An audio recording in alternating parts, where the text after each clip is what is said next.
E aí, pessoal de mecânica, tudo bem com vocês? Pessoal, na aula de hoje é uma aula de introdução, tá?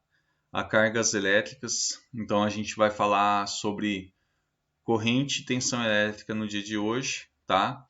E também o que faz com que o material seja condutor ou se não isolante, tá? Simbora para a aula então, vamos lá. Então, pessoal, vamos começar nossa aula sobre cargas elétricas, tá? Para a gente compreender como que nós temos tensão, como nós temos corrente, tá? E para que a gente tenha corrente elétrica num elemento, num material, a gente precisa entender como que funciona a estrutura de um átomo, tá? Entendendo a estrutura de um átomo, a gente consegue compreender por que existem materiais que são isolantes e outros que são condutores de energia, tá? Então aqui está desenhado de forma distribuída, tá? Um átomo, né? No caso aqui você tem aqui nessa parte você tem o núcleo, né? Então o núcleo ele contém os prótons, né, e os nêutrons. E ao redor, aqui está desenhado tracejado, você tem as camadas em que são distribuídos os elétrons, né? Então aqui você vê o núcleo, tem prótons e nêutrons, tá? E aí você tem aqui 4 camadas, né? A primeira camada só suporta 2 elétrons. A segunda camada ela suporta até 8 elétrons, tá? Só que percebe que tem duas subcamadas, né? A segunda camada ela tem duas subcamadas. Né? Para saber a quantidade de elétrons que cabem em cada camada é só fazer essa continha aqui. Então, por exemplo, é a segunda camada. No lugar do N ia o número 2. 2 vezes 2, 4. 4 vezes 2, 8. Então, são 8 elétrons que cabem aqui nessa camada. 2 na primeira, chamada subcamada S, e 6 na segunda camada, P. Aqui é a terceira camada, tá? Essa é a terceira camada. E aí na terceira camada nós temos 3 vezes 3, 9. 9 vezes 2, 18. Então substitui o N pelo 3, terceira camada. 3 vezes 3, 9. Vezes 2, 18. 18 elétrons que cabe. Né? 10 na última, chamada D. 6 na do meio e 2 na primeira. Tá? E a quarta camada, ela tem 4 subcamadas. Né? Então 4 vezes 4, 16. Vezes 2, 32. Na quarta camada você pode chegar até 32 elétrons. Tudo bem? Então, pessoal, quando você tem um átomo estável, tá? Quando você tem um átomo estável, o que acontece? A quantidade de prótons, tá? Que está no núcleo, ela é igual à quantidade de elétrons, tá? Então, a mesma quantidade de prótons que tem aqui é a mesma quantidade de elétrons que tem ao redor do núcleo. Então, o que determina a estabilidade de um átomo? Tá? A distância a distância dos elétrons, tá? Quantidade dos elétrons na camada. Então, quanto mais elétrons tem na camada, mais estável é esse átomo, tá? A distância que esses elétrons estão da camada. Então, por exemplo, os elétrons que estão nessa primeira camada aqui, eles estão mais atraídos fortemente pelo núcleo, né, do que os elétrons aqui da última camada, né, que estão mais distantes. Tá? Então, imagina um ímã. Né? Se você pegar um ímã, o que acontece no ímã aqui? Né? No ímã você tem se você pegar o polo norte, né, do ímã e colocar de frente com o polo sul, tá? O que vai acontecer, pessoal? Se estiver muito perto, você vai sentir uma força de atração muito grande, né? Agora, se você pega e afasta, né, esses ímãs, né, deixa mais longe, mais distante, você percebe que a força de atração já é mais fraca e você consegue manusear mais fácil esses ímãs, né? É a mesma coisa aqui. Então, há uma força de atração entre a carga positiva dos prótons e a carga negativa dos elétrons, tá? E quanto maior a distância, menor a influência dos prótons que estão aqui no núcleo, né, sobre os demais elétrons, tá?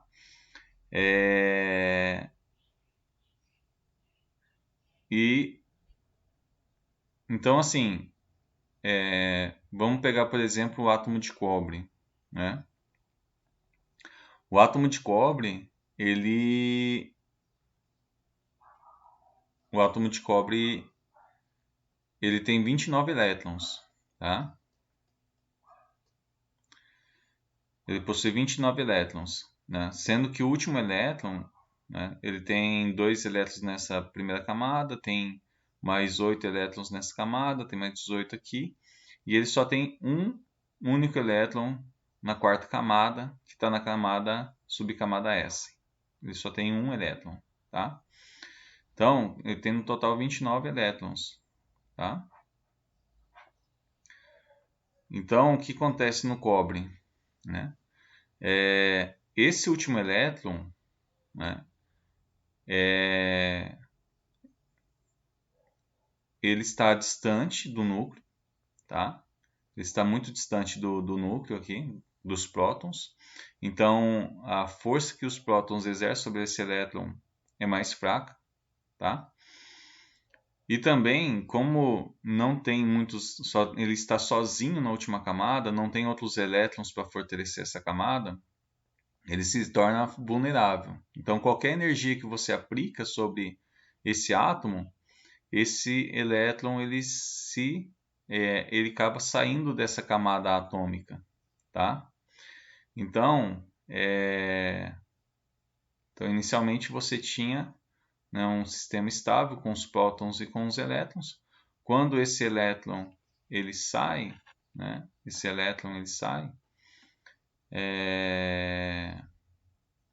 o átomo ele não se torna mais estável, né?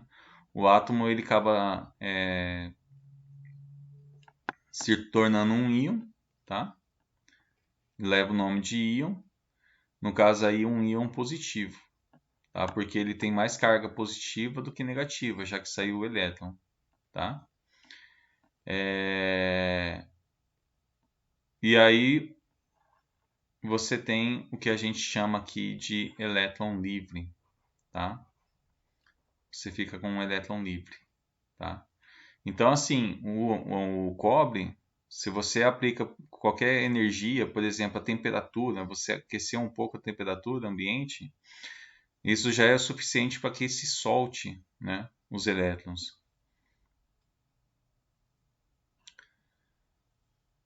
Então, por exemplo, em uma polegada cúbica, né, né, de cobre, você tem o equivalente a 1,4 vezes 10 elevado a 24 elétrons livres, né? Então, a quantidade de elétrons livres é muito grande, tá? Então, o que determina se um material é condutor ou isolante é a quantidade de elétrons livres que ele tem na sua estrutura, né? Então, no caso do cobre, você tem uma quantidade muito grande, né? Por um volume tão pequeno, né? Se pegar uma polegada cúbica, né? É um tamanho pequeno, né, de volume, mas possui uma quantidade imensa de elétrons livres, né? Isso em temperatura ambiente. Então, por isso que o cobre ele é um bom condutor, né? É a mesma situação da prata, do alumínio, do ouro, né? Eles têm muitos elétrons livres que permitem a condução de corrente elétrica, tá? Então, pessoal, os responsáveis pela corrente elétrica na estrutura de um condutor são os elétrons livres, tá? Eles são os responsáveis pela corrente elétrica, seja num condutor de cobre, seja em outros sólidos, tá? Então, acontece, esses condutores metálicos, tá? Mesmo que não haja corrente elétrica, mesmo que não haja uma força externa para que esses elétrons tomem uma direção e um sentido, esses elétrons eles estão toda hora se movendo. Só que eles se movem em todas as direções e sentidos no condutor, no cobre, tá? E isso faz com que o chamado fluxo de carga líquida em condutor seja nulo, tá? Porque, na verdade, apesar do material, um metal, vamos pegar o cobre, você pega ele não tem energia aplicada, não tem nenhuma força aplicada sobre ele, mas internamente dele há uma movimentação muito grande de elétrons. Só que como eles se movimentam para várias direções e vários sentidos, um movimento acaba se anulando, né? Enquanto um vai para a esquerda, o outro está indo para a direita, e isso acaba anulando qualquer fluxo de carga elétrica que tenha nesse material, tá? Mas o que acontece? Quando você submete, né, você pega o fio de cobre, tá? Você pega o fio de cobre e você coloca uma energia, uma força externa sobre ele, de forma que alinhe esses elétrons em uma única direção e sentido, tá? Então você tem vários elétrons aqui, tá? Nesse fio de cobre. Só que eles estão todos em uma única direção, né? Todos eles estão em uma única direção em um sentido, tá? Nesse caso você tem fluxo de corrente, tá? Quando você consegue fazer esse alinhamento dos elétrons, fazer com que eles fluam, né, em uma única direção, em um único sentido, você tem corrente elétrica, né? Então, corrente elétrica é o movimento organizado dos elétrons dentro de um condutor, né? Eles se movem em uma única direção, em um único sentido, tá? Claro que se você estiver aplicando, então o que acontece? Para que a gente tenha esse movimento ordenado, o mais comum é que a gente aplique uma tensão elétrica, né? A tensão elétrica ela é semelhante como fala, a força necessária para que isso aconteça, né? Então, se você tem aqui uma bateria, né? E aí você tem um fio de cobre, né? Qual que é a tendência dos elétrons, tá? Vamos colocar uma lâmpada aqui no meio. O que acontece? Quando você coloca o fio aqui no meio entre o lado positivo e o lado negativo, existe uma atração dos elétrons, tá? Para se unirem com a carga positiva, né? Semelhante a um ímã. E daí você criou um caminho que é o fio condutor, que tem elétrons livres. Isso se torna um caminho para que eles saiam desse ponto e cheguem aqui e se unam à carga positiva, né? Então há um fluxo organizado de corrente aqui. É claro que se você pegar uma tensão alternada, né, ora na fonte de tensão alternada a tensão positiva vai estar em cima, né, e o negativo embaixo, e depois altera, né? Vai ficar negativo em cima e depois positivo embaixo, isso numa fonte de tensão alternada. Mas mesmo assim, se você tem um caminho, né, que é um cobre, um fio condutor, vai ter esse movimento, né, dos elétrons para se unirem com a carga positiva. E mesmo quando inverte, né, o que vai acontecer quando você inverter a direção aqui, colocar o positivo positivo em cima, né? O negativo embaixo, é que vai mudar o sentido, né? O sentido da corrente. Eles vão vir na outra direção, tá? Então, assim, se você pega, né? Deixa eu tirar meus desenhos aqui.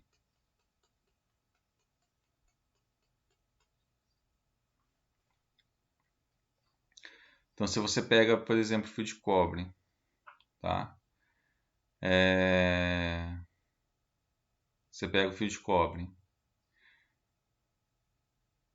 E se você pega um único ponto, tá? Pega um único ponto. Esse daqui é o ponto que eu estou pegando.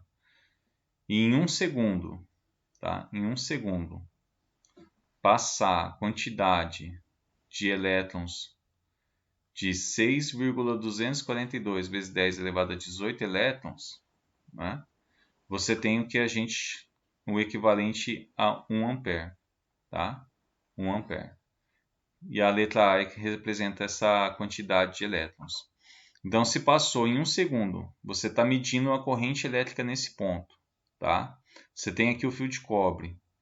Passou em um segundo 6,242 vezes 10 elevado a 18 elétrons nesse ponto, né? Você tem a intensidade de corrente de 1 ampere, né? Então, o ampere é a intensidade da corrente, né? Vamos falar assim, a intensidade dessa flecha aqui, né, que a gente coloca no meio do condutor, né? Isso está representando uma quantidade muito grande de elétrons, né? Só que a gente não costuma falar a quantidade de elétrons que passam num condutor. A gente costuma falar quantidade em ampere, por ser mais fácil, né?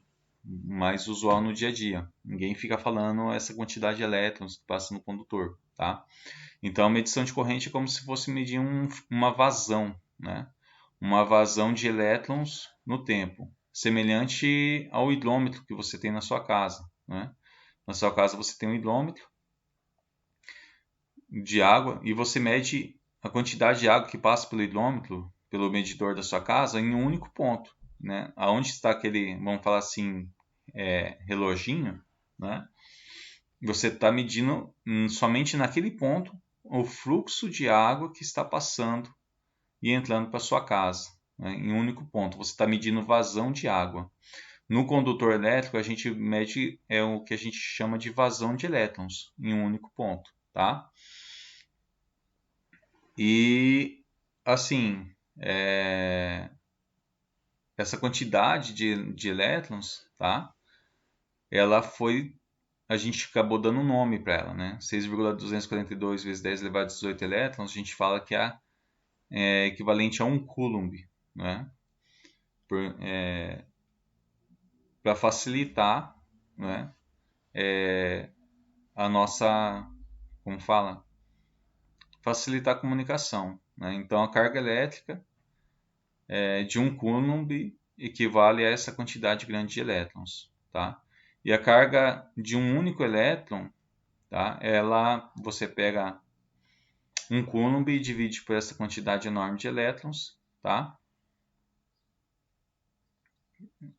Você pega e divide por essa quantidade grande de elétrons. E aí você chega a 1,6 vezes 10 elevado a menos 19 coulombs, tá? Essa é a carga elétrica de um único elétron, tudo bem? Então, pessoal, o cálculo da corrente elétrica, né, em amperes através de um condutor se dá, né, por essa equação, né? A corrente ela é igual à quantidade de cargas elétricas em coulombs dividido pelo tempo em segundos, tá? E aqui as unidades, tudo bem? Então, por essa formulinha a gente consegue saber qual que é a quantidade de elétrons que flui em um condutor, tá? Um outro fato que é limitante em relação à quantidade de corrente elétrica num condutor, pessoal, é a área desse condutor, né? a área transversal desse condutor, né? Essa bitola desse cabo. Então, quanto maior é a bitola do condutor, maior é a quantidade de elétrons que vai poder fluir, né, nesse condutor. Quanto menor é a bitola, tá? Menor a quantidade de elétrons. Tudo bem? Considerações em relação considerações de segurança, né? Qualquer corrente acima de 10 mA deve ser considerada perigosa, tá? Correntes acima de 100 mA podem ser fatais. Apesar do nosso corpo, pessoal, quando a gente está com o corpo seco, sem umidade, sem nada, tem uma resistência alta à passagem de corrente elétrica, a gente deve tomar cuidado, né? Uma corrente elétrica acima de 10 mA já é considerada perigosa, 100 mA pode ser fatal, tá? Então, assim, dependendo da sua idade, se o seu corpo está seco, está molhado, isso vai influenciar muito na intensidade da corrente elétrica que vai atravessar seu corpo, né? Se você estiver exposto a esse perigo. É claro que a tensão que a gente utiliza em casa, né, em situações normais, comuns, né, quando a gente está, né, não está molhado, tudo mais, não é uma tensão tão perigosa, né? Claro que se deve se tomar cuidado, né? Mas é uma tensão aceitável para se trabalhar em casa, tá? Tanto é para que acontece, pessoal? A gente tem aqui em relação à questão de segurança, a gente tem o que a gente chama de DRs, né? DRs, eles são um tipo de disjuntor, tá? Que a intenção deles não é proteger a questão da fiação elétrica. O objetivo dos DRs é proteger a pessoa, tá? Então, um DR, ele tem uma corrente limiar de 30 mA, tá? Então, se ele percebe, o que ele faz? Né? Se você instala ele no início da sua casa, você está lá com o DR. Né? Você tem um cabo que vai e um cabo que volta. Então, um cabo que vai corrente elétrica, outro cabo que volta corrente elétrica. Tudo bem? Ele compara a corrente que está saindo com a corrente que está voltando. Se der uma diferença maior do que 30 mA, uma corrente que vai, uma corrente que volta, ele vai desarmar. Tá? Então, ele tem o objetivo da proteção da pessoa humana. Se há uma fuga de corrente, ou seja, toda corrente que sai, que passa pelo relógio da sua casa, ela tem que voltar pelo mesmo ponto, tá?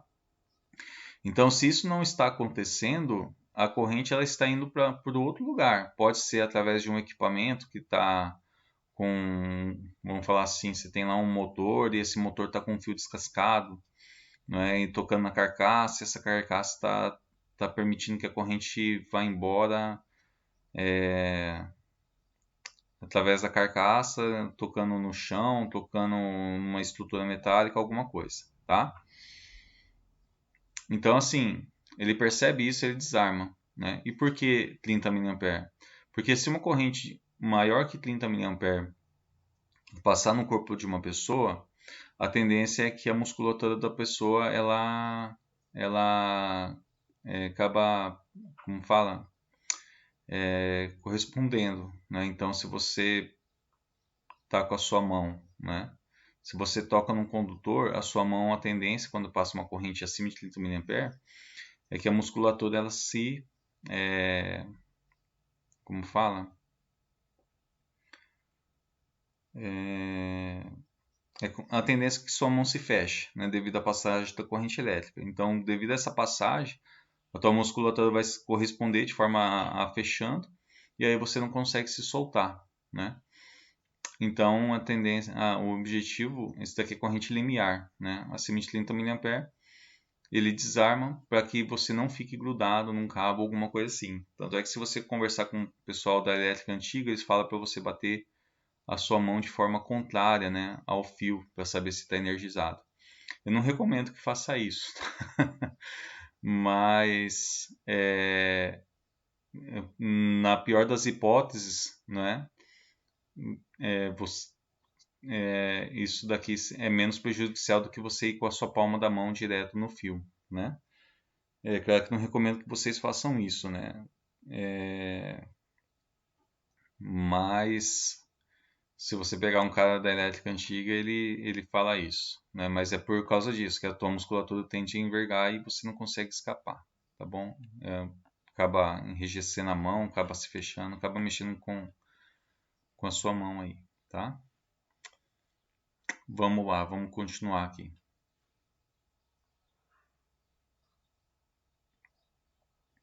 A tensão elétrica, pessoal, tá? Então, pessoal, o que vem a ser a tensão elétrica? Tensão, tá? A tensão ela é equivalente à diferença de potencial entre dois pontos, tá? É a diferença de potencial, tudo bem? E o que significa isso, tá?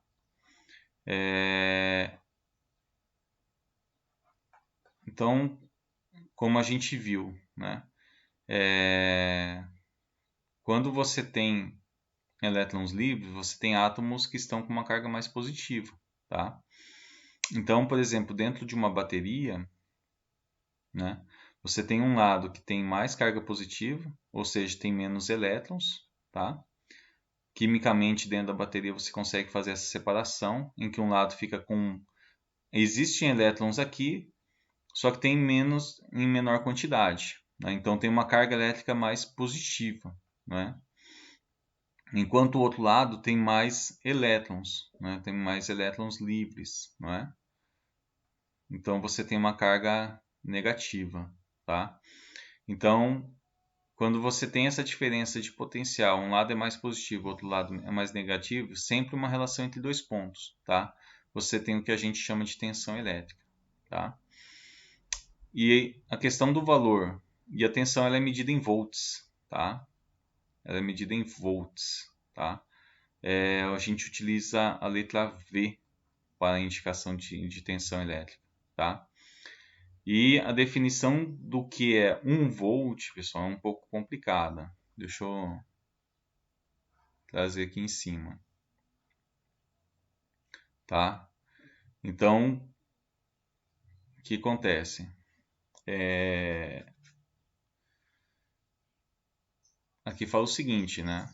Se você utiliza energia, né, de 1 joule para deslocar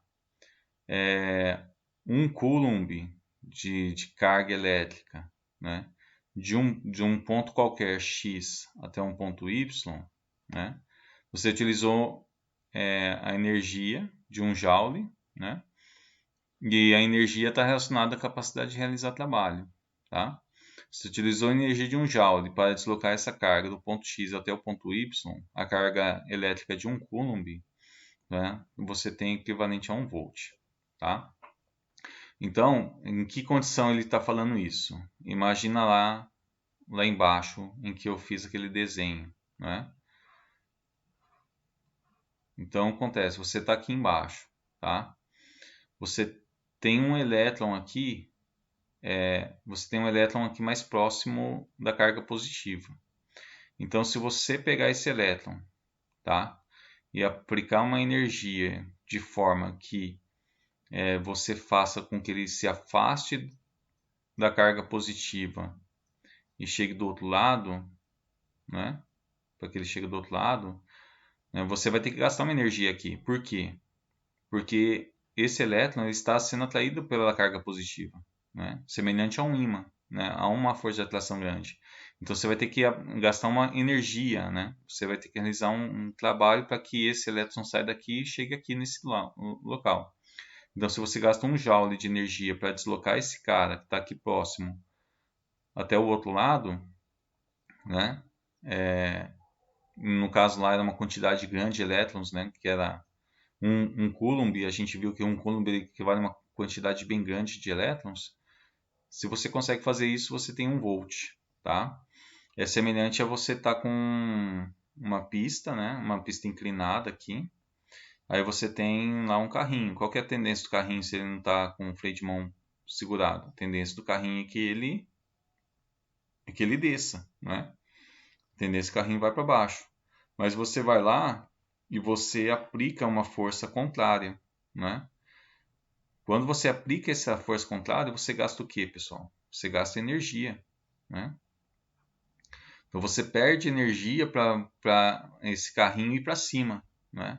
A tendência é que o carrinho vá para baixo devido à inclinação, mas você faz uma força contrária para que esse carrinho vá para cima, né? Você gasta uma energia, né? Então, a relação aqui da tensão elétrica é qual a energia que você gasta para a movimentação da carga elétrica, né? E essa relação de energia gasta para a movimentação da carga elétrica, tá? Ela é dada por essa equação, tá?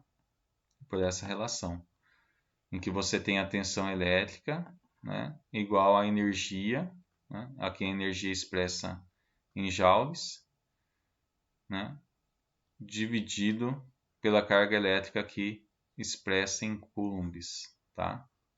Pela letra C, tudo bem? Então isso daqui é a definição matemática de tensão elétrica de diferença de potencial. Qualquer energia gasta para a movimentação da carga elétrica, tá? E a tensão, pessoal, é, ela é a responsável, né? Vamos falar assim, para que haja fluxo de carga elétrica, né? Então, na casa da bateria, você tem um lado que é a carga positiva, você tem mais prótons aqui, né? Prótons não, você tem mais carga elétrica positiva, você tem menos elétrons, né? Se você tem uma carga mais positiva, você tem menos elétrons. E do outro lado você tem mais elétrons. Quando você cria esse caminho através do fio, né, e o fio ele é condutor, tem elétrons livres, né, a tendência é que esses elétrons se unam, não é? Se unam à carga positiva. E aqui dentro da bateria acontecem reações químicas que separam esses elétrons novamente, tá? Então, a tensão elétrica ela permite esse fluxo de corrente, né? É semelhante a você ter uma mangueira ligada a uma bomba, né? Se você tem uma bomba aqui, né? Essa bomba está desligada, né? Você tem, falar assim, você tem a chegada de água, mas ela não está ligada. E você tem uma mangueira aqui na frente, né? Essa mangueira, ela, mesmo que ela esteja com água, a água vai estar parada, né? Ela só vai conseguir movimentar essa água na hora que você ligar essa bomba, né? A bomba vai dar a força necessária, a pressão necessária para que essa água saia e você tenha um movimento de água aqui na saída, né? É a mesma coisa o condutor elétrico. O condutor elétrico em si, ele está lá com os elétrons livres, né? Mas não tem como ter fluxo de carga elétrica. Ele precisa de uma pressão, né? Essa pressão é causada pela diferença de potencial pela tensão elétrica. E a tensão elétrica pode vir de bateria, pode vir de pilhas, através da geração de energia, tá? Alternada e assim por diante. Então, pessoal, quais são as principais fontes de tensão elétrica que nós temos? As baterias, né, que utilizam reações químicas para que haja essa diferença de potencial. Temos os geradores também, tá, que transformam energia mecânica em energia elétrica, tá, que são, por exemplo, através da, como fala, a utilização das hidroelétricas, por exemplo, é um exemplo disso, né? Você pega a força da água e utiliza para girar uma turbina, e essa turbina dela você extrai a energia elétrica, né? E através também de fontes de alimentação, né? Você acaba retificando, você obtém corrente contínua retificando corrente alternada, né? São principais fontes de tensão, tá? E quando a gente trabalha com tensão contínua, pessoal, o símbolo que a gente utiliza é esse, né? Então, a barra maior significa o lado positivo, por exemplo, pode ser uma bateria, né? O lado maior é o positivo e o lado da barra menor aqui é o negativo, né? Pode simbolizar uma bateria, pilha, uma fonte de alimentação, qualquer elemento que tenha tensão contínua, tá? A gente tem, pessoal, a gente trabalha mais com fonte de tensão, mas também a gente tem fontes de corrente, tá? É claro que no nosso dia a dia a fonte de tensão é mais comum, tá? E qual que é o objetivo da fonte de tensão? O objetivo da fonte de tensão é, independente da corrente que for consumida por cada elemento, a tensão não variar, né? Então você tem lá uma bateria de 12 volts, né? O ideal é que essa bateria forneça sempre 12 volts, independente se os elementos estão consumindo corrente elétrica diferente, tá? A fonte tem que manter 12 volts. A fonte de corrente, o objetivo é o quê? Manter uma corrente contínua, independente da tensão de cada elemento que for consumida. Então, se essa fonte de corrente for 4 A, independente dos elementos que estiver ligado a essa fonte de corrente, ela tem que manter os 4 A, né? Fluindo, né? Pelo circuito, tudo bem? E aqui uma curiosidade, pessoal. Vamos lá, né? Isso daqui, pessoal, número de ampere-horas. Normalmente você vê lá nas baterias, né? Que uma bateria tem lá 60 ampere-hora, né? O que significa isso, né? É uma medida de energia relativa, tá? Relativa ao tempo, tá? Então, por exemplo, você tem lá escrito na tua bateria, né? Que ela possui 60 ampere-horas, né, de capacidade de fornecimento de corrente. Se você drena 1 ampere da sua bateria, a sua bateria ela vai durar 60 horas funcionando, tudo bem? Agora, se você consome mais corrente, em vez de você ligar somente, vamos falar assim, você em vez de estar, aqui no caso de 1 ampere, você está ligado somente à caixa de som do seu carro. Mas vamos supor que você liga a caixa de som, você liga as luzes e aí começa a consumir a 2 ampere-hora. Você liga o farol também junto com o som do carro, consome 2 ampere. Então, você tem uma vida útil reduzida. Você vai ter a sua bateria funcionando durante 30 horas, tá? Então, aquela medida que você vê na bateria de AH de 60 ampere, 60 ampere-hora, é uma medida relativa, tá?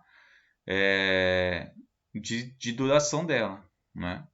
Então, o tempo que vai durar a sua bateria vai depender da corrente que você está drenando, né? Quanto mais corrente você drenar, se drenou 3 A porque você ligou mais componente, a tua bateria vai durar menos tempo, né? No caso aqui, nesse exemplo, ia durar 20 horas. Então, a vida útil em horas da bateria, né, você pega a taxa em ampere-hora, que ela traz no corpo dela, divide pela quantidade de corrente que está sendo drenada. Então você vai saber quanto tempo sua bateria vai aguentar ligada ali, tá? Antes de você ter que dar uma nova carga. Tudo bem? Utilização de amperímetros e voltímetros, pessoal, né? Para medição de como fala? Medição de tensão, a gente utiliza o voltímetro, tá? Então você vai fazer sempre uma ligação em paralelo, né? No caso aqui tem um exemplo, né? Você pega o lado positivo, liga na parte de cima da bateria, e o lado negativo aqui do voltímetro você liga na parte negativa, e aí você consegue medir a tensão, tá? Então sempre é uma ligação em paralelo, tá? Agora, o amperímetro, pessoal, você tem que pegar o seu medidor e abrir o circuito, tá? Então aqui está o sistema, né? O sistema pode ser, por exemplo, uma lâmpada, nesse exemplo aqui, que tivesse ligado uma lâmpada, vamos supor. Você tem que abrir o seu circuito, inserir o seu equipamento, o amperímetro, no meio do circuito elétrico para realizar a medição da corrente elétrica, tá? É assim que a gente faz essa medição, tudo bem? Então, o voltímetro, você não precisa abrir o circuito, você só tem que ligar em paralelo em relação ao equipamento que você está querendo medir, tá? E para medição de corrente ou amperímetro você tem que abrir o circuito e colocar ele no meio para saber qual que é a corrente elétrica. Tudo bem? Então, pessoal, vou pedir para vocês, como exercício dessa aula, somente 2 exercícios, tá? Na próxima aula a gente acaba trabalhando um pouco mais, tá? Mas eu vou pedir para vocês fazerem o exercício 8, tá? E o exercício 13, tá? Página 48, tá? Eu vou disponibilizar no Moodle para vocês esse material, tudo bem?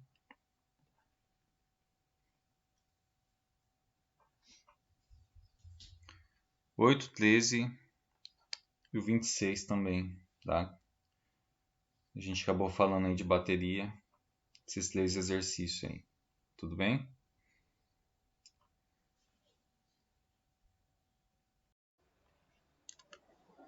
Então, pessoal, por hoje é só, tá?